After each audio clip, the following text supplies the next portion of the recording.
To some, Andre might have seemed like the full package. Charming, successful, even enviable. He had a picture-perfect family, flashy possessions, exotic getaways, and a decent online following. But behind that polished exterior was a man living a double life, hiding secrets that were as reckless as they were disturbing. While he gave off the vibe of someone who had it all figured out, the truth was, he was burning through his fame and fortune with choices so careless, they bordered on ridiculous. And just when you might hope he'd take a step back and clean up his mess, Andre did the exact opposite. Instead of climbing out of the hole he dug for himself, he sank even deeper, dragging everything and everyone down with him. Cheers! Cheers. Woo! Let me walk you through a story that shook headlines across Australia back in 2020. It centers around a rising influencer and a life that, at first glance, seemed like a modern-day fairy tale. Andre Rebelo was living in Perth, Western Australia, with his longtime partner Gracie Piscopo and their son. The two first crossed paths in 2015. Andre was just 19 then, born in 1996, and instantly drawn to Gracie's drive. She wasn't the type to back down from her ambitions. She believed in her own success with such certainty that it was almost contagious. And she wasn't wrong. Her online following began to grow steadily, and so did her income. With that came the luxuries, designer shopping sprees, lavish getaways, and 5-star accommodations. Their travels turned into curated content for social media, complete with glossy photos from expensive hotels. To their followers, they looked like a dream team. Gracie, stylish and glowing, alongside Andre, her fit and attractive partner. They had a beautiful home, cruised around in a new Range Rover, and showcased a lifestyle that many envied. But before all of this, Gracie had worked as a receptionist at a local gym. Everything changed when she started posting photos online. Within a short time, she was bringing in around $170,000 a year, a massive leap from her previous income. Andre was stunned by how fast her life transformed. Her inbox was flooded with brand deals and sponsorship offers, each more tempting than the last. Managing those deals, though, took time and effort. So Andre made a decision. He dropped out of university and became Gracie's full-time assistant. He handled the finances, negotiated the brand contracts, and sifted through the endless stream of opportunities. For his efforts, he earned about $20,000 a year. As Gracie's platform grew, Andre became more visible in her posts and videos. Though she remained the face of the brand, after their child was born, the baby also became a fixture on their accounts. Gracie expanded her brand into the parenting world, promoting baby products and drawing in an even larger audience. To the outside world, it looked like everything was going right. But what no one knew was that something far darker was simmering beneath that perfect image. Both Andre and Gracie poured hours each day into building their online brand, but Andre eventually started looking for something more. He wanted a venture of his own, something he could take pride in. That led him to cryptocurrency. He was convinced it held real potential and promised Gracie that even if it took time, the payoff would be worth it. Gracie trusted him, but not everyone shared that optimism. Andre's mother, Colleen, had her doubts. She believed her son needed a stable career, one he could depend on long term. She wasn't sold on the idea of building a life off social media, especially knowing how quickly things could change. To her, beauty fades, audiences move on, and trends don't last. She worried that one day younger influencers would take their spotlight and they'd be left with nothing. Colleen voiced her concerns regularly to a close friend. What troubled her most was that Andre had dropped out of university and pinned his future to something so uncertain. As a single mother of 4, 3 sons and a daughter, including Andre's twin, Colleen had always tried to lead by example. After her marriage ended in 2010, she raised her kids alone while working as a teacher. And once they were grown, she made time for her own ambitions. By 2020, at 58 years old, Colleen had just completed her studies and was ready to begin a new chapter in healthcare. It was supposed to be the start of something new. But on May 25th, 2020, everything changed.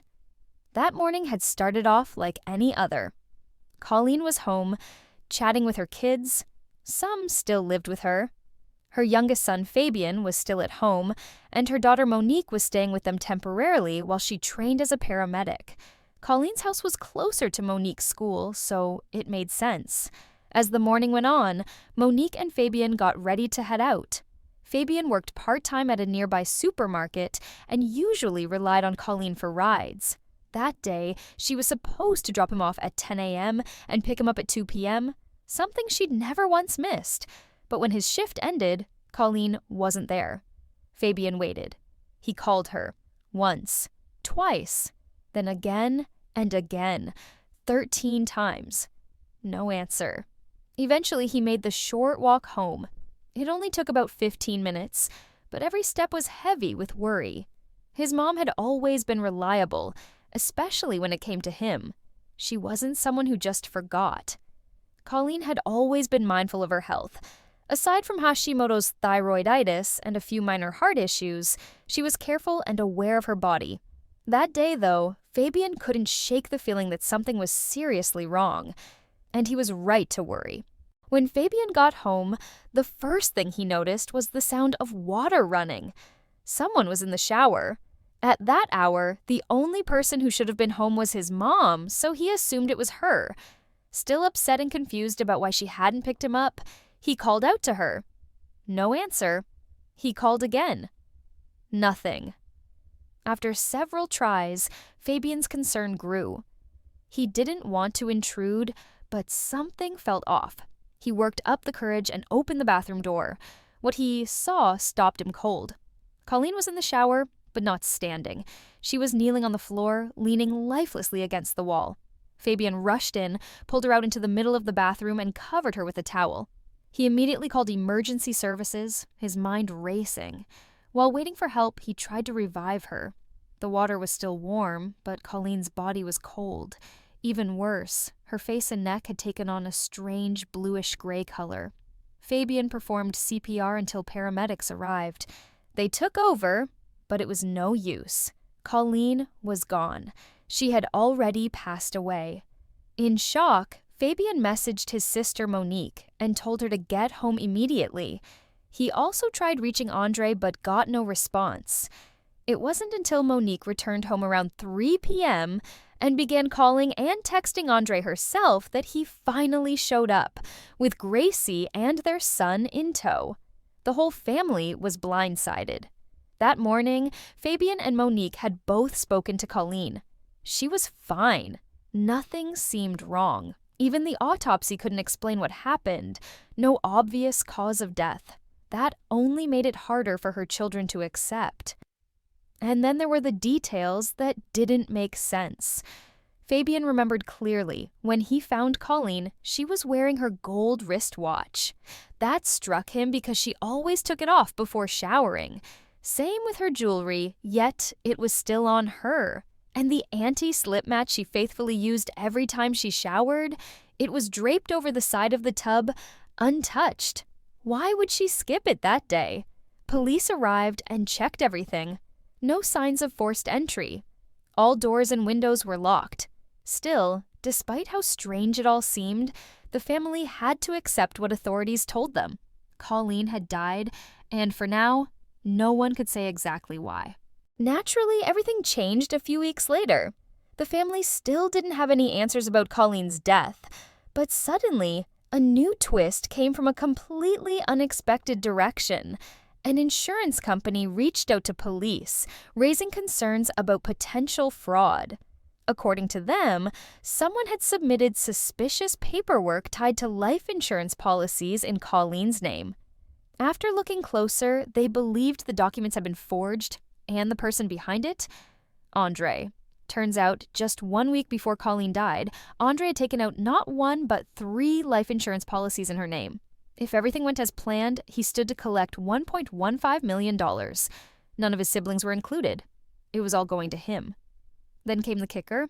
Only 3 days after Colleen's death, Andre contacted all 3 insurance companies and tried to cash in. 2 of them immediately declined, citing how quickly her death followed the policies being taken out. But the 3rd was still open to paying, at least at first. That's when things started to unravel. Andre was asked to submit some extra paperwork to move things forward, but some of the documents didn't make sense.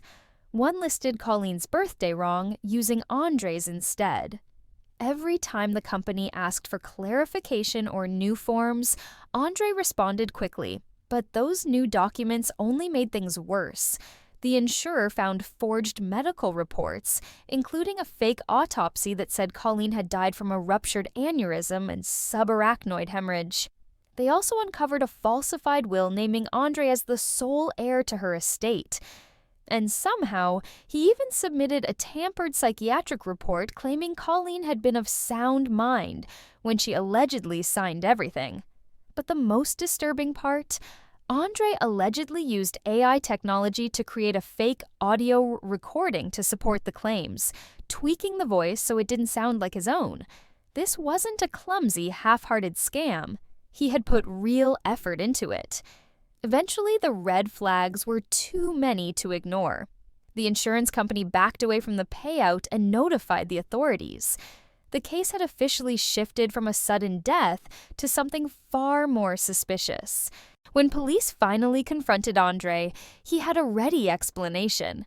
He claimed that Colleen had been fully aware of everything and had actually asked for his help to secure their financial future. According to him, she wanted him to be the sole beneficiary on the life insurance policies, so he could split the money with his siblings later.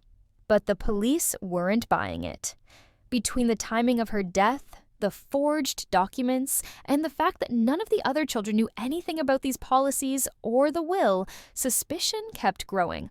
Why would Colleen, who had always treated her children equally, suddenly leave everything to just one son? Even the family found it hard to believe. Colleen had never played favorites. If anyone was expected to manage her estate, it would have been Julian, the eldest. That's why Julian moved into her home shortly after her death to start organizing everything. But right away, things felt off. He couldn't find her driver's license, and when he asked about it, Andre said he had taken it to handle the inheritance. That was odd enough, but then Julian found out Andre had also rerouted all of Colleen's mail to his own address. Why? Her home wasn't empty.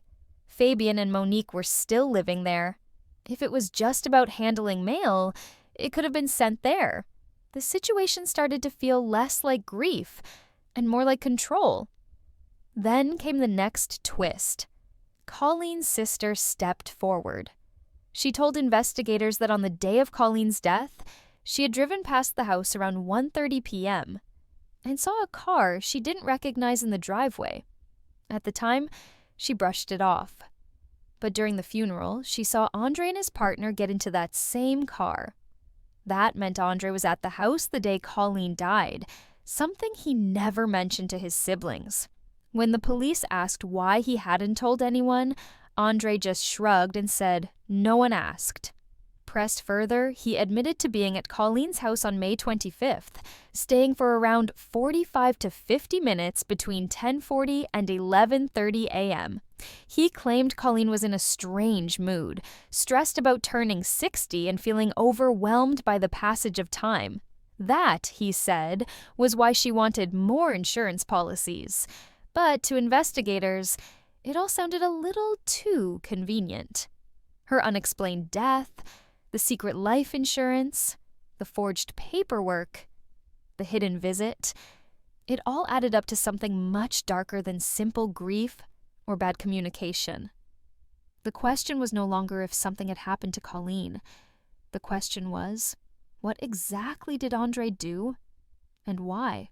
Andre claimed that during his final conversation with Colleen, she made a disturbing comment, something like, "Maybe it would be better if I wasn't alive." He hinted that his mother had been feeling depressed, possibly even suicidal. But police weren't sure if that was genuine or just another piece of his carefully crafted story. Then came a crucial contradiction. Gracie, Andre's partner, told investigators a very different version of events. She said that on the day of Colleen's death, she and her cousin were getting ready to go out for lunch. But at some point, she noticed Andre was gone. He hadn't told her he was leaving, and he wasn't picking up his phone. She tried calling him 12 times, getting increasingly frustrated and worried. She even sent him several texts asking where he was and why he was ignoring her. Meanwhile, her cousin had already shown up, ready for lunch.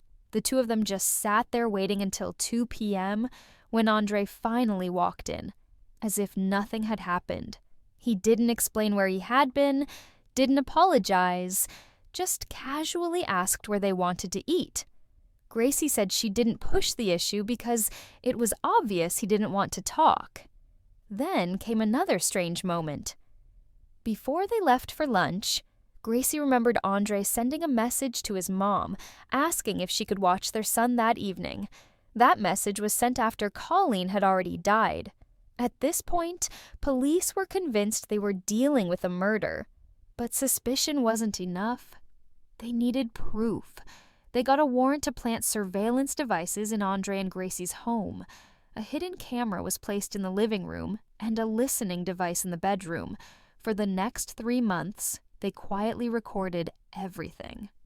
From the surveillance, it became clear Gracie had no idea about the insurance policies. She was furious when she found out. She knew this kind of scandal could destroy her career and lose her sponsorships. She told Andre flat out that if he had actually killed his mother and the truth came out, he'd go to prison. Gracie herself was never suspected of wrongdoing. She was shocked and blindsided, but Andre didn't seem worried at all. He told her that he would get the money and leave the country before anything could happen. He was convinced that he'd pulled off the perfect scheme. So what pushed him to do it? On social media, Andre and Gracie looked like they were living the dream, traveling, wearing designer clothes, posting from luxury spots. But when investigators took a closer look at their finances, they found that it was all fake. Behind the filters and captions, they were drowning in debt. Their lifestyle wasn't real. It was funded by loans, credit, and a need to keep up appearances. The house that looked like a mansion in their videos, they were renting it for $880 a week. That sleek white Range Rover they were always posing with, leased on finance. The tropical vacations, designer outfits, fancy dinners. Most were sponsored, gifted by brands in exchange for influencer exposure. But behind the scenes, they were in deep financial trouble. They weren't broke, but they were spending way more than they earned, trying to keep up the illusion of wealth. At the time of Colleen's death, they were buried in debt, over $120,000. They were behind on rent, missing car payments, and Gracie unknowingly owed $40,000 in unpaid taxes. She didn't even know about the tax debt because Andre handled all the money. And Andre, he wasn't exactly a financial wizard. He fancied himself a crypto expert, claiming he could make them $500,000. In reality, his 3-year cryptocurrency career had made him $22, not $22,000, $22. He knew he had failed but couldn't bring himself to admit it. Instead, he got desperate. Debt collectors were closing in. The lifestyle was unsustainable. And in Andre's mind, there was only one solution: cash out on a life insurance policy. A policy he secretly took out on his mother, Colleen. Police believe this was the plan all along. He would kill her, collect over $1 million, and pretend the windfall came from crypto, cementing his image as a smart investor and fixing their financial mess in one move. In November 2022, Andre was arrested and charged with his mother's murder. His trial started in October 2024 and lasted 8 weeks. There was no smoking gun, no clear-cut physical evidence, and the medical examiner couldn't even determine the exact cause of Colleen's death. But expert witnesses stepped in to explain something chilling. It's possible to kill someone without leaving obvious signs. Colleen had a few small bruises on her eyebrows and arms that initially seemed insignificant. Later, it was suggested those might have come from smothering, possibly with a pillow. That theory, while not proven, was enough to raise serious suspicion. In the end, no one could say for certain how Andre Rebelo died. The coroner couldn't determine a definitive cause of death, and there were no obvious signs of violence. But circumstantial evidence painted a troubling picture. Andre had lied to police about how long he stayed at his mother's house that day. While he claimed to have left before noon, a witness spotted his car parked outside at 1:30 p.m., and during that time, he ignored repeated calls from Gracie, something completely out of character for him. Investigators also discovered that he had wiped all records from his computer after July 2020, erasing his entire online history. And just days before Colleen died, he had quietly taken out 3 life insurance policies in her name, worth over $1 million, naming himself as the sole beneficiary. Andre continued to insist he was innocent, even as the evidence piled up. The prosecution alleged that his motive was clear: to prove he could finally provide for Gracie and their child by cashing in on the policies. A glamorous life bought at the cost of his mother's. In November 2022, he was arrested. His trial began in October 2024 and lasted 8 weeks. Though the exact manner of Colleen's death couldn't be proven, expert witnesses testified that methods like smothering could leave little to no physical evidence. Justice Bruno Fiannaca, in handing down the sentence, said that while no one may ever know exactly what happened in that house, it was reasonable to infer that Andre used personal violence to kill her. On December 5th, 2024, after 2 days of deliberation, the jury found him guilty of murder. Andre Rebelo, now 28, was sentenced to life in prison, with no parole eligibility until 2047. His father, Antonio Rebelo, attended court in support of his son, but admitted, "We still don't really know what happened to his mother." We don't really know what happened to his mother, so still don't know what happened. In addition to the murder charge, Andre admitted to fraud, including forging Colleen's will and falsifying the coroner's report, and will be sentenced separately for those crimes. No trial will be held for the fraud since he has already confessed. The man who once lived like an Instagram success story, posing in luxury cars and expensive hotel suites, now faces a future behind bars. And for Colleen, a mother who raised her son with love, there will never be justice clear enough to match the tragedy of how her life ended. With that being said, thank you so much for watching today's story. If you found it as shocking and heartbreaking as we did, be sure to hit that like button to show your support. And if you haven't already, subscribe to our channel so you never miss out on more true crime stories like this one. Turn on your notifications to stay up to date with all our latest videos. Your support means the world, and we can't wait to bring you the next one. Until then, stay safe and take care.